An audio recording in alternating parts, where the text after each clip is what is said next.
Ibu absen terlebih dahulu ya. Alicia, Sally, Ajeng, Hadir Bu. Dara, Hadir Bu. hadir semua ya. Nah, sebelum kita ke materi pada hari ini, Ibu mau ulas dulu nih terlebih dahulu. Anak-anak masih ingat nggak materi yang kita bahas minggu kemarin? Masih Bu. Apa tuh? Pembelahan sel. Ya, benar. Nah, Ibu mau tanya nih, kan pembelahan sel itu kan ada mitosis sama meiosis ya. Anak-anak ada yang tahu nggak pembelahan mitosis itu menghasilkan beberapa sel anakan? Ada 2 anak sel Bu. Ya, benar. Pada mitosis itu dihasilkan 2 sel anakan ya yang bersifat diploid. Dengan informasi genetiknya itu biasanya identik. Nah, tapi kalau misalkan sel anakan meiosis itu biasanya memiliki jumlah kromosom dengan sel induknya itu sama. Sedangkan pada meiosis itu dihasilkan 4 sel anakan yang bersifat haploid dengan jumlah kromosom anaknya itu setengah dari jumlah kromosom induknya. Jadi bisa dibedakan di sini kalau mitosis itu 2 sel anakan, kalau meiosis itu 4 sel anakan ya. Baik, cukup bagus ya untuk minggu kemarin. Alhamdulillah anak-anak masih pada ingat materinya. Langsung aja kita ke pembahasan pada hari ini. Ibu akan membahas mengenai pewarisan sifat atau hukum Mendel. Dengan Ibu harap melalui pembelajaran ini anak-anak diharapkan dapat menjelaskan konsep mengenai hukum Mendel serta dapat memberikan contohnya dari pewarisan sifat.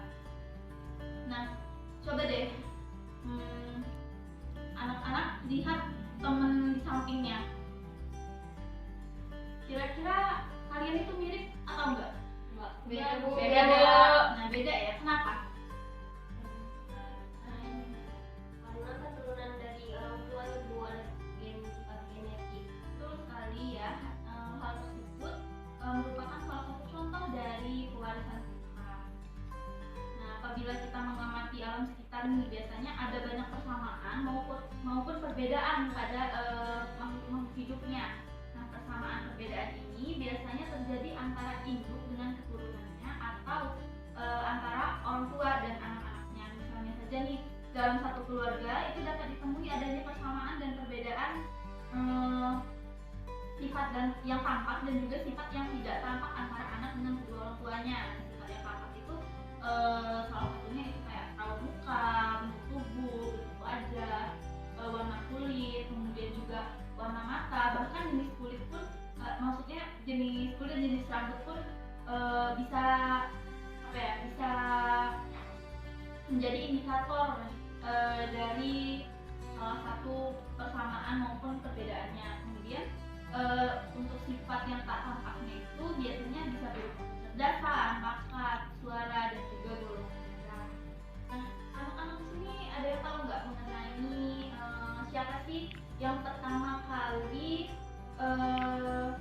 mencetuskan pendidikan atas sifat pewarisan dalam genetika? Saya Bu. Gregor Mendel. Benar sekali ya, Gregor Johann Mendel itu memanfaatkan kacang ercis untuk penelitiannya untuk membuktikan adanya sifat pewarisan dalam genetika itu. Nah,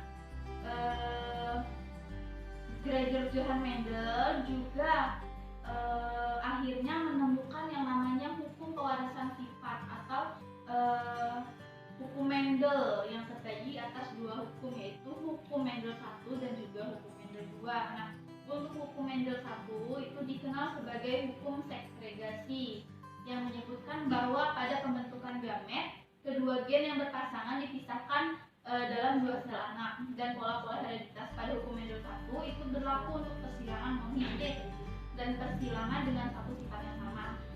Untuk hukum Mendel 2 itu dijelaskan melalui persilangan dengan 2 sifat berbeda atau hibrid. Nah, jadi kalau misalkan hukum Mendel 1 itu monohibrid, kalau untuk hukum Mendel 2 tadi di hibrid. Nah, persilangan dengan 2 sifat berbeda tadi itu menggunakan 2 alel yang berbeda. Nah, misalnya itu pada kacang kol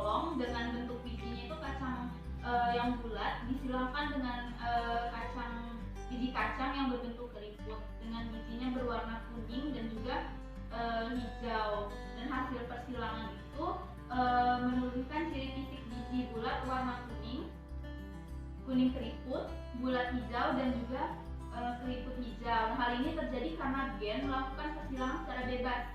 Hukum Mendel 2 ini hanya berlaku pada gen yang letaknya berjauhan. Maka dari itu, hukum ini tidak berlaku pada persilangan monohibrid. Sekarang ibu mau membentuk dua kelompok nih. Anak-anak silakan membentuk kelompoknya sendiri. Nanti akan ibu bagikan lembar kerja sebagai bahan. Ibu.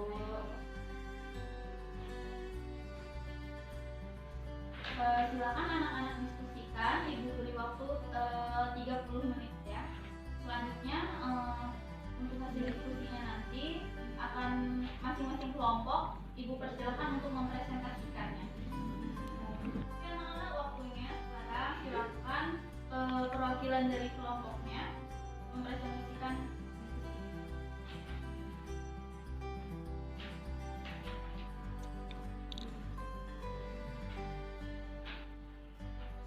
Wabarakatuh. Waalaikumsalam warahmatullahi wabarakatuh. Saya Jeng Dwi di sini akan mempresentasikan hasil diskusi dari kelompok kami, yaitu kelompok 1.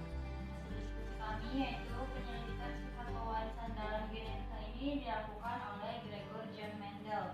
Hukum pewarisan sifat Mendel ini terbagi atas 4 bagian, yaitu hukum Mendel 1, yaitu hukum segregasi atau pemisahan alel secara acak atau bebas.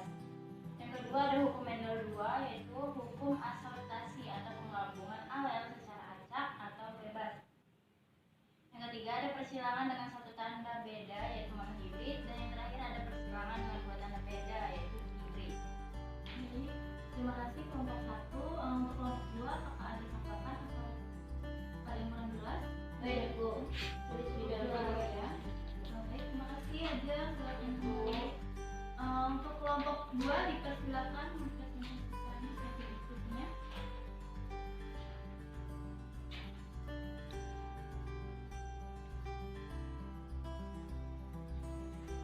Assalamualaikum warahmatullahi wabarakatuh. Izin memperkenalkan diri, nama saya Alisa Mardatila dari kelompok 2. Saya ingin menjelaskan mengenai hasil diskusi kami, yaitu mengenai pewarisan sifat. Yang pertama yaitu penyelidikan sifat pewarisan dalam genetika dilakukan oleh Gregor John Mendel. Lalu yang kedua, hukum pewarisan sifat Mendel terbagi atas 4 bagian, yaitu yang pertama hukum Mendel 1, yaitu hukum segregasi atau pemisahan alel secara acak atau bebas. Lalu yang kedua hukum Mendel 2, yaitu hukum asortasi atau penggabungan alel secara acak atau bebas. Lalu persilangan dengan satu tanda beda itu disebut dengan persilangan monohibrid. Sedangkan persilangan dengan dua tanda beda itu disebut dengan persilangan dihibrid. Sekian dari saya, apabila kekurangan mohon maaf. Wabillahi taufiq wal hidayah. Wassalamualaikum warahmatullahi wabarakatuh. Waalaikumsalam warahmatullahi wabarakatuh. Baik, terima kasih kelompok 2. Untuk kelompok 1 bagaimana? Ada cukup Ya, silakan kembali lagi Bu. Nah, jadi alhamdulillah ya tadi sudah dilakukan diskusi dan saya rasa anak-anak semua memahaminya dengan baik. Nah, baik, di sini saya akan memberi kesimpulan untuk pertemuan kita pada hari ini, di mana kita membahas tentang pewarisan sifat atau hereditas yang merupakan penurunan sifat dari induk atau orang tua kepada anaknya. Nah, hukum pertama itu disebut sebagai hukum segregasi dan untuk hukum kedua Mendel itu disebut hukum asortasi. Baik, mungkin itu saja yang bisa Ibu sampaikan untuk pertemuan pada hari ini. Apabila ada kesalahan Ibu mohon maaf. Pada Allah Ibu mohon ampun. Ibu akhiri, assalamualaikum warahmatullahi wabarakatuh. Waalaikumsalam warahmatullahi wabarakatuh. Warahmatullahi wabarakatuh. Waalaikumsalam warahmatullahi wabarakatuh. Bagaimana kabarnya minggu ini anak-anak? Baik, Alhamdulillah baik Bu. Alhamdulillah. Nah, sebelum memulai pembelajaran pada hari ini, alangkah baiknya untuk kita berdoa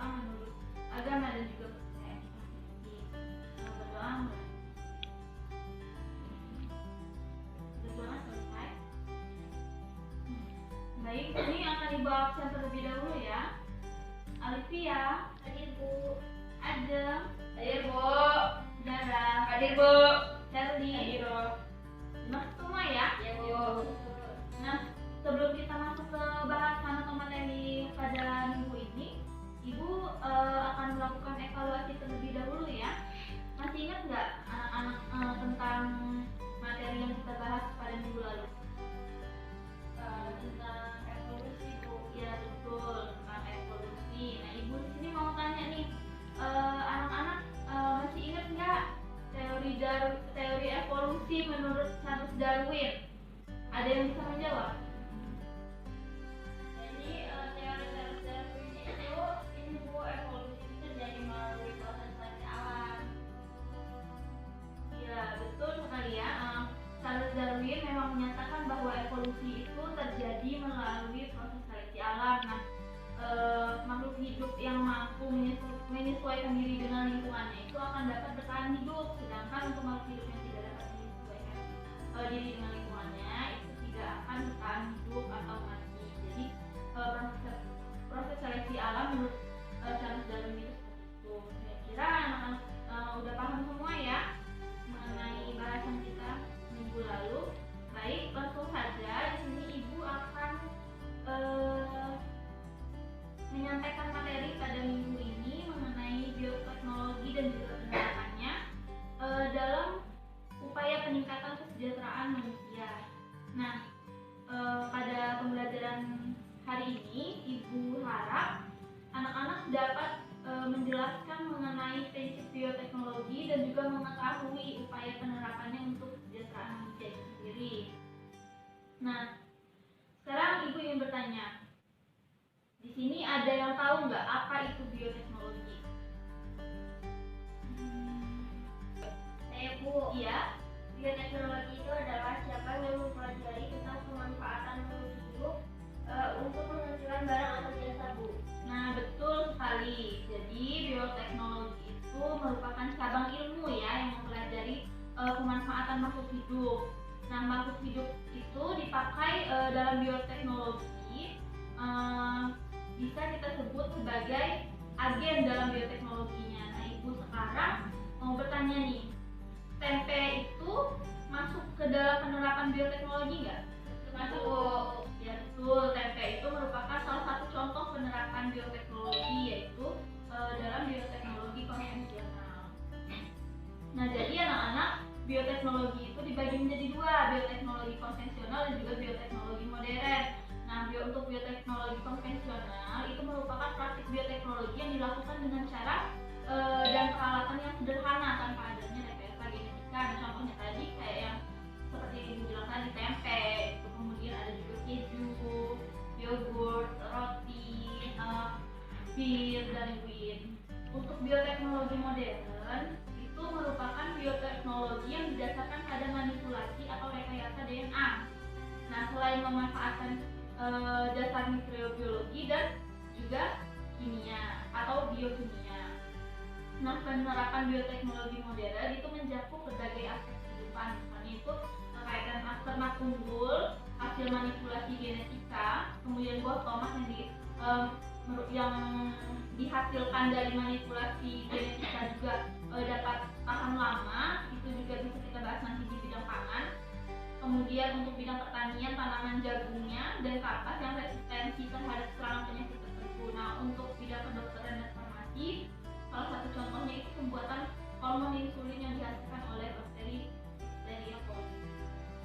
Nah, penerapannya sendiri bisa kita lihat seperti yang Ibu jelaskan tadi, ada di bidang kedokteran, salah satu contohnya itu pada pembuatan vaksin. Kemudian bidang farmasi, obat-obatan, pertanian, peternakan. Untuk bidang peternakan sendiri biasanya dengan perkawinan silang ya, dihasilkan hewan-hewan yang berkualitas itu kualitas itu biasanya lebih baik. Nah, selain itu bioteknologi ini juga sebenarnya banyak kontroversinya ya. Ada dampak positifnya, ada dampak negatifnya. Nah, untuk dampak positifnya sendiri salah satunya itu untuk meningkatkan sifat resistensi tanaman terhadap hama dan penyakit.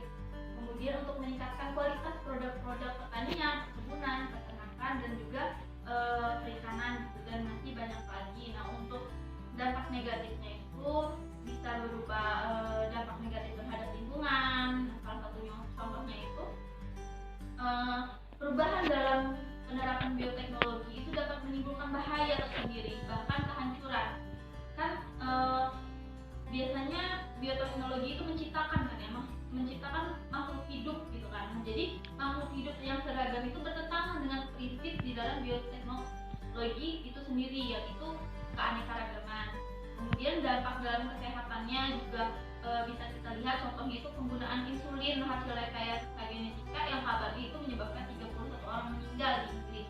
Kemudian juga dampak di bidang sosial ekonomi dan juga dampak terhadap etika, karena kan kalau misalkan semacam ini juga bertentangan ya, kalau misalkan kita kan apalagi di negara kita kan kebanyakan muslim ya, jadi itu bertentangan dengan keagamaan seperti itu. Nah, di sini ibu akan membentuk dua kelompok belajar ya, masing-masing 2 orang. Silakan anak-anak bagi sendiri. Kemudian nanti ibu akan membagikan lembar kerja yang silakan diskusikan. Kemudian nanti silakan dipresentasikan di depan. Kelompoknya silakan dibagi sendiri ya. Ya, Ibu.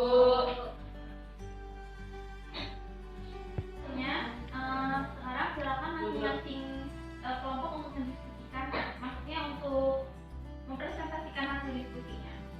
Untuk kelompok 1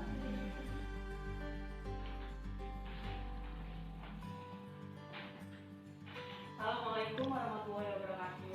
Waalaikumsalam warahmatullahi wabarakatuh. Saya Sari Putri, perwakilan dari kelompok 1, izin mempresentasikan hasil diskusi kami. Di sini saya akan menjelaskan mengenai perbedaan bioteknologi konvensional dan modern menurut penggunaannya. Bioteknologi konvensional atau tradisional adalah bioteknologi yang menggunakan mikroorganisme sebagai alat untuk menghasilkan produk. Sedangkan bioteknologi modern adalah bioteknologi yang menghasilkan jasa dan barang dengan menggunakan rekayasa genetik berupa DNA rekombinan. Kemudian, contoh dari penerapan bioteknologi konvensional dan modern yaitu yang pertama, bioteknologi konvensional, contohnya bir, wine, kuah, keju, sake yang berasal dari Jepang, yogurt, roti, keju, tempe, dan lain sebagainya. Kemudian, bioteknologi modern contohnya adalah ternak dulu hasil manipulasi genetik bidang peternakan, kemudian buat teknologi hasil manipulasi genetik yang tahan lama bidang panas, kemudian tanaman jagung dan kapas yang resisten terhadap serang penyakit tertentu bidang pertanian, dan hormon insulin yang dihasilkan oleh Escherichia coli di bidang kedokteran dan farmasi. Sekian presentasi dari saya. Apakah ada yang ingin menambahkan? bagaimana kelompok 2? Sudah cukup, Bu. Baik, terima kasih. Seri, silakan. Untuk kelompok selanjutnya dipersilakan. Assalamualaikum warahmatullahi wabarakatuh. Waalaikumsalam warahmatullahi wabarakatuh. Jadi perbedaan bioteknologi konvensional dan modern menurut penggunaannya yaitu bioteknologi konvensional atau tradisional adalah bioteknologi yang menggunakan mikroorganisme sebagai alat untuk menghasilkan produk. Sedangkan bioteknologi modern merupakan bioteknologi yang menghasilkan jasa dan barang dengan menggunakan rekayasa genetika berupa DNA dan DNA rekombinan. Lalu contoh penerapan bioteknologi konvensional dan modern yaitu kalau bioteknologi konvensional contohnya itu bir, wine, kuah, keju, sake atau berasal dari Jepang, yogurt, roti, keju, dan tempe. Sedangkan bioteknologi modern contohnya yaitu ternak unggul hasil manipulasi genetik atau peternakan, buah tomat hasil manipulasi genetik yang tahan lama, tanaman jagung dan kapas yang resisten terhadap serangan penyakit tertentu. Lalu ada hormon insulin yang dihasilkan oleh bakteri Escherichia coli yaitu di bidang kedokteran dan farmasi. Terima kasih. Wassalamualaikum warahmatullahi wabarakatuh. Waalaikumsalam warahmatullahi wabarakatuh. Bagaimana kelompok 2? Baik, Bu, sudah cukup jelas penjelasannya. Terima kasih. Silakan. Terima kasih, Bu. Baik, saya rasa sudah cukup paham ya semuanya. Di sini saya akan memberikan kesimpulan untuk pembelajaran kita pada hari ini, di mana kan di sini kita membahas tentang bioteknologi ya. Jadi bioteknologi itu merupakan cabang ilmu yang mempelajari pemanfaatan makhluk hidup untuk menghasilkan barang dan jasa. Nah, makhluk hidup yang dipakai dalam bioteknologi itu disebut sebagai agen bioteknologi. Nah, bioteknologi sendiri dibagi menjadi 2, yaitu bioteknologi konvensional dan juga modern. Dipelajari lagi ya anak-anak materinya. Untuk pembelajaran hari ini Ibu sudahkan. Ibu akhiri. Assalamualaikum warahmatullahi wabarakatuh. Waalaikumsalam warahmatullahi wabarakatuh. Waalaikumsalam warahmatullahi wabarakatuh. Bagaimana kabarnya hari ini anak-anak? Alhamdulillah baik, Bu. Alhamdulillah sangat semangat sekali ya. Iya, Bu. Nah, untuk memulai pembelajaran pada hari ini, alangkah baiknya kita berdoa menurut agama dan juga kepercayaan masing-masing. Berdoa mulai. Berdoa selesai. Baik, akan Ibu absen terlebih dahulu ya. Alifia Madatila, Hadir, Bu. Ajeng, Hadir, Bu. Dara, Hadir, Bu. dan Putri. Hadir, Bu. Hadir semua ya. Iya, baik, Bu. Nah, anak-anak masih ingat nggak materi apa yang kita bahas minggu kemarin? Ingat, Bu. Apa tuh? Pertumbuhan dan juga perkembangan. Nah, betul sekali. Minggu kemarin kita sudah membahas mengenai pertumbuhan dan perkembangan. Nah, untuk minggu ini kita akan membahas mengenai proses metabolisme sebagai reaksi enzimatis dalam makhluk hidup ya. Nah, Ibu harap pada pertemuan kali ini anak-anak nanti dapat menjelaskan tentang metabolisme, kemudian tentang metabolisme sebagai reaksi enzimatis juga gitu ya. Untuk itu Ibu ingin tanya deh sama kalian, semuanya di sini pernah makan nasi kan? Pernah, Bu. Nah, bagus. Berarti kalian sudah punya istilahnya gambaran ya untuk bahasan selanjutnya. Nah, kalian pernah mengunyah nasi kan? Nah, Ibu sekarang tanya, apa yang kalian rasakan ketika kalian lama-kelamaan mengunyah nasi? Kayak ada manis-manis aja tuh, Bu. Nah, betul. Kalian pasti akan merasakan nasi tersebut menjadi manis gitu ya. Kenapa tuh? Karena itu ada enzimnya, Bu. Ya, Bu. Nah, betul. Ternyata ada sesuatu yang mengubah nasi itu menjadi manis. Nah, sesuatu itu namanya enzim. Nah, pada proses pencernaan di rongga mulut ada yang namanya enzim setialin. Nah, enzim itu akan mengubah amilum menjadi karbohidrat yang lebih sederhana, yaitu bisa kita sebut sebagai maltosa. Nah, pada saat kita mengunyah nasi itu, amilum itu akan terurai menjadi maltosa yang kemudian menimbulkan yang namanya rasa manis tadi. Nah, oleh karena itu lama-kelamaan nasi yang kalian punya itu terasa sedikit manis.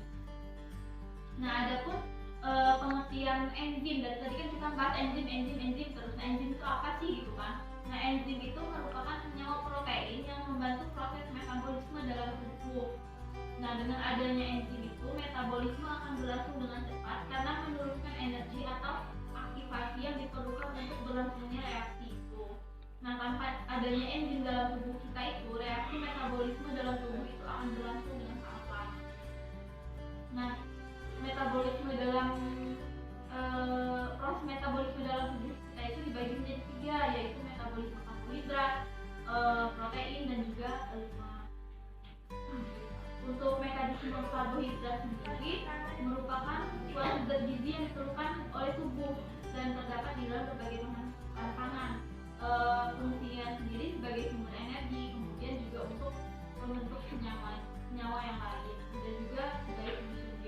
Kemudian untuk metabolisme protein itu merupakan suatu proses deskripsi dan fisik serta proses kimia yang menyebabkan pembuatan sebuah sintesis membentuk asam amino menjadi protein.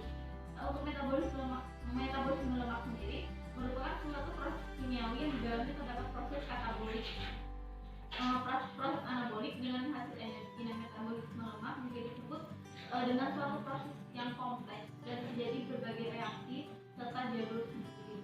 Nah, untuk selanjutnya Ibu akan bagi kalian menjadi 2 kelompok belajar ya. Silakan anak-anak membaginya sendiri. Ini akan Ibu bagikan lembar kerja dan silakan didiskusikan kepada masing-masing kelompoknya. Ibu berikan waktu 30 menit saja ya. 30 menit untuk berdiskusi. Baik, Bu.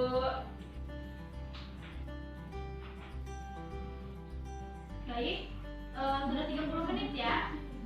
Sudah 30 menit, silakan untuk kelompok pertama mendiskusikan hasil diskusinya di depan kelas.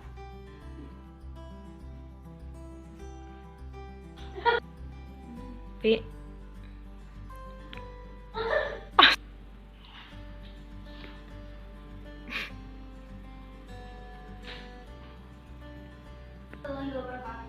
Waalaikumsalam warahmatullahi wabarakatuh. Nah, perkenalkan nama saya Alicia Mardatila, saya perwakilan dari kelompok 1 ini menjelaskan hasil diskusi yang telah kami diskusikan tadi. Jadi hasilnya yaitu enzim adalah biokatalisator organik yang menghasilkan organisme hidup di dalam protoplasma yang terdiri atas protein atau suatu senyawa yang berikatan dengan protein. Ada dua fungsi pokok enzim, yakni mempercepat atau memperlambat reaksi kimia dan mengatur sejumlah reaksi yang beda dalam waktu yang sama. Lalu proses metabolisme enzim itu dibagi atas 3 proses. Yang pertama metabolisme karbohidrat, metabolisme protein, dan metabolisme lemak. Sekian dari saya, apabila ada kekurangan mohon maaf. Wabillahi taufiq wal hidayah. Wassalamualaikum warahmatullahi wabarakatuh. Waalaikumsalam warahmatullahi wabarakatuh. Sudah cukup jelas, Bu. Terima kasih. Untuk kelompok 2 saya persilakan.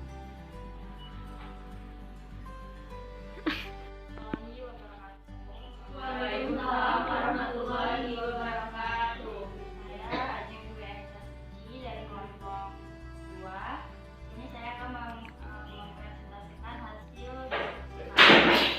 Jadi enzim merupakan biokatalisator organik yang dihasilkan oleh organisme hidup di dalam protoplasma yang terdiri atas protein atau suatu senyawa yang berikatan dengan protein. Ada dua fungsi pokok enzim, yaitu mempercepat atau memperlambat reaksi kimia dan juga mengatur sejumlah reaksi yang berbeda-beda dalam waktu yang sama.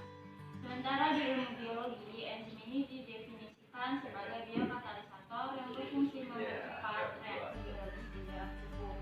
Dan dengan adanya enzim ini, proses reaksi biologis di dalam tubuh bisa terjadi tanpa ikut bereaksi dengan substrat atau komponen yang akan diperiksa oleh enzim. Proses metabolisme ada 3, yaitu metabolisme karbohidrat, protein, dan juga lemak. Baik, terima kasih. Ajeng. Baik, terima kasih. Kelompok 1 bagaimana kamu dulu? Apakah ada kamu cukup ya? Terima kasih. Silakan. Baik, sekian untuk pembahasan kita pada minggu ini. Dipelajari lagi ya anak-anak. Sini Ibu akan memberikan kesimpulan untuk materi hari ini. Baik anak-anak, sekian materi yang dapat Ibu sampaikan. Kita sudah belajar banyak mengenai materi hari ini, mulai dari pengertian enzim yang merupakan faktor penting dalam tubuh kita ya.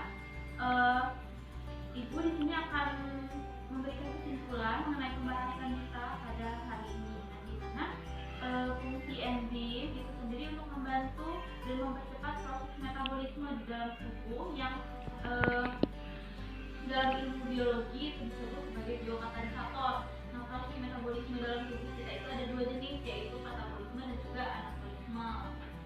Kemudian yang dapat Ibu sampaikan pada minggu ini dipelajari lagi ya. Baik Bu. Ibu akhiri. Assalamualaikum warahmatullahi wabarakatuh. Waalaikumsalam warahmatullahi wabarakatuh. Baik, terima kasih teman-teman telah menonton video pembelajaran yang saya buat. Nah, di sini saya akan mempresentasikan bagaimana model, strategi, pendekatan, teknik, dan juga metode yang ada di dalam pembelajaran yang telah saya lakukan sebelumnya. Nah, di sini saya akan membahas mengenai model terlebih dahulu. Nah, untuk modelnya sendiri saya menggunakan model discovery learning. Nah, kenapa saya menggunakan metode ini? Karena menurut saya penggunaan model pembelajaran discovery learning ini menjadi salah satu solusi dalam meningkatkan keaktifan, minat, dan juga kesadaran untuk peserta didik itu dalam belajar. Nah, penyajian materinya itu juga tidak secara utuh dapat merangsang peserta didik untuk mencari tahu dan mengkonstruksi pemahaman peserta didik terhadap suatu konsep berdasarkan pengalaman belajar. Baik, selanjutnya saya akan membahas mengenai strategi yang saya gunakan. Nah, di sini saya menggunakan strategi yang berbasis masalah. Kenapa saya menggunakan strategi tersebut? Karena menurut saya, pada strategi tersebut memunculkan interaksi yang dinamis di antara guru dengan siswa, siswa dengan guru, bahkan siswa dengan siswa sekalipun. Selain itu juga diharapkan siswa memiliki keterampilan dalam mengatasi masalah sehingga nantinya siswa mampu untuk mempelajari peran sebagai orang dewasa dan juga menjadi pembelajar yang mandiri dan juga independen. Selain itu diharapkan siswa juga memiliki keterampilan berpikir tingkat tinggi sehingga membuat siswa ini mempunyai pemikiran yang kritis dalam mengatasi masalah-masalah tertentu. Pendekatannya sendiri saya menggunakan pendekatan scientific learning. Kenapa saya menggunakan pendekatan scientific? Karena menurut saya pendekatan ini mampu membantu siswa untuk memperbaiki dan juga meningkatkan keterampilan dalam proses kognitifnya. Selain itu, pengetahuan yang diperoleh melalui model ini juga sangat pribadi dan ampuh karena menguatkan pengertian, ingatan, dan juga bahkan transfer pengetahuan antara siswa dengan guru. Kemudian juga menimbulkan rasa senang pada siswa karena tumbuhnya rasa menyelidiki dan juga keberhasilan siswa saat menyelidiki permasalahan-permasalahan yang terjadi. Kemudian menyebabkan siswa juga mengarahkan kegiatan belajarnya sendiri dan melibatkan akalnya dan juga mampu untuk memotivasi dirinya sendiri. Selain itu juga membantu siswa memperkuat konsep dirinya karena memperoleh kepercayaan bekerja sama dengan anggota-anggota kelompok lainnya. Selain itu juga berpusat pada siswa dan juga guru yang berperan sama-sama aktif dalam mengeluarkan gagasan selama pembelajaran itu berlangsung, sehingga mendorong siswa itu berpikir dan bekerja atas inisiatifnya sendiri. Selain itu juga mendorong siswa berpikir intuisi dan merumuskan hipotesis-hipotesisnya sendiri sehingga nanti siswa itu akan lebih paham dan mengerti atas pembelajaran yang berlangsung dan memberikan keputusan yang bersifat intristik. Selain itu juga situasi dalam proses belajar menjadi lebih terangsang seperti yang saya bilang tadi, kegiatan pembelajarannya akan lebih menyenangkan bagi siswa dan juga gurunya. Selain itu juga memungkinkan siswa belajar dengan memanfaatkan berbagai jenis sumber belajar dan dapat mengembangkan bakat serta kecakapan individu masing-masing siswa tersebut.